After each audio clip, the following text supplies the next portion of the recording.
These are my natural nails here, and I just removed the product.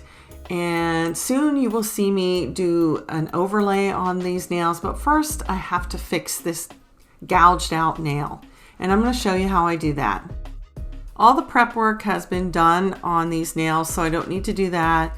Right here, I'm just cleaning the nails with isopropyl alcohol, focusing on that area there that has the gouge. I'm going to be using nail forms, and these happen to be some of the cheapest nail forms out there. They've been around forever, and I'm just going to use those. And then I'm also using some homemade Polygel that I made myself. I made it to match my natural nail color.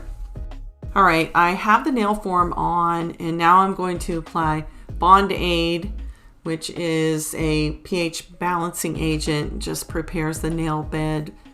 And I just put a little bit where that gouge is, okay? And now I'm going to apply a primer, Bond Aid, and again, just applying it where the gouge is on the nail. Now I need a base gel because I'm using a Polygel, and my Polygel that I made does not have a base in it. Most Polygels don't. So you do need to add your base gel. Again, applying it to the gouged out area of the nail, and then I will cure it for 30 seconds. I'm using my spatula just to grab the smallest amount of this Polygel here. I don't need a lot, just a very little amount will do. And I'm just going to set it right there where that gouge is. And I am just using isopropyl alcohol in my brush just to pat and smooth this into place to correct that nail right here. And I want to keep my brush on the dry side because this is just a very small bead, and you wouldn't want to oversaturate it because it would probably just dissolve, you know, and I don't want that to happen. Dry brush, okay? And once I get this the way I want it, I'll cure it for 1 minute in the lamp. And another thing I want to mention about the form, you want to try to get this form on so that there isn't any gaps, because, you know, some of the Polygel can get underneath it, but that's not really a big deal because we do have e-files now, and we just file any of that out.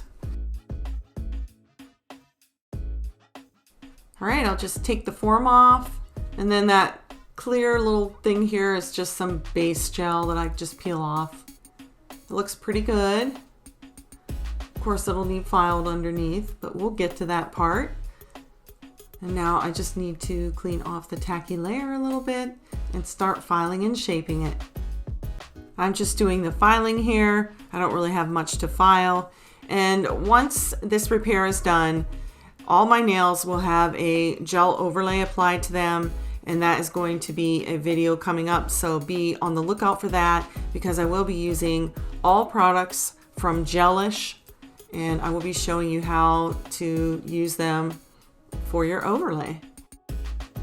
I did mention that if you don't have your nail form up tight, snug against your nail, that sometimes product can leak under it, and that's what happened to me. I have a little bit of Polygel under there and I want to get rid of it. So I'm using my e-file in this bit here. I apologize because I don't know what this bit is called, but it's really nice. It's thin and it has a blunt end on it, kind of like a safety bit end. So I really like it. It's safe to use for this. If I can find where I purchased the drill bit, I will add that link in the description box for you. Last thing to do is just to buff this out with my fine buffing block here. I want to clean off my nail with some isopropyl alcohol and just give you a closer look so you can see that you can't even tell that I fixed it. I mean, you'd really have to have somebody inspecting your nail really well and up close. I mean, maybe you can see up close here because I'm showing you, but in reality, no one would ever know you fixed that nail, really.